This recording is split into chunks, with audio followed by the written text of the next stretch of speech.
Solutionreach, how many employees are there now? I think we have about, call it six to 700. I don't know exactly the number today, right in that range. Big company. I'm sure you've hired and fired a lot of people in the last 18 years. At what point did you transition away from the day-to-day kind of everyday problem solving to the leadership role? Yeah, that's it's challenging. I think for me, for sure, that's a challenge. I don't think a CEO should ever be away from the details and in the weeds. Removed. Yeah, I'm not. I go to work every day. I mean, a lot of people just take these leadership or strategic roles. I don't know what that really means, frankly. Somehow I can see that.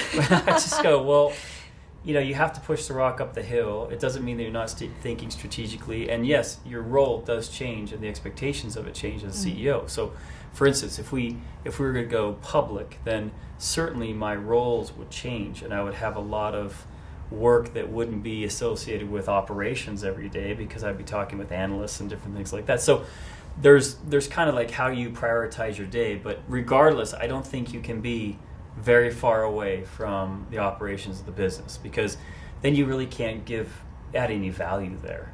And I think that it's important to be able to do that. You don't have to be in the weeds, but you have to be able to get in the weeds.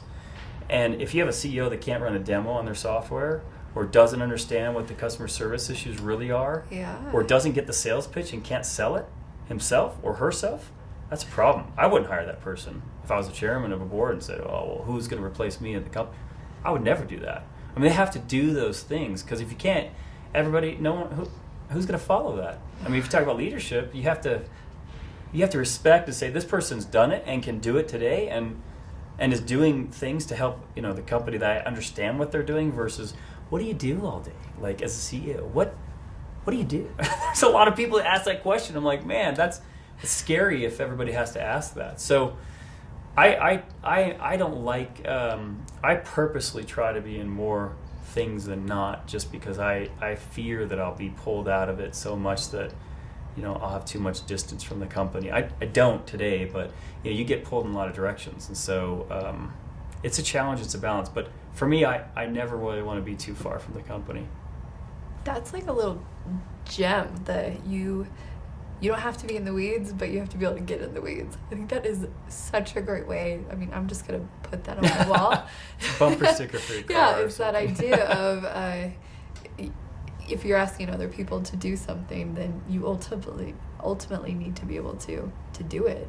Yeah. And be willing to do that. It's a demonstration of leadership versus just, I'm the leader.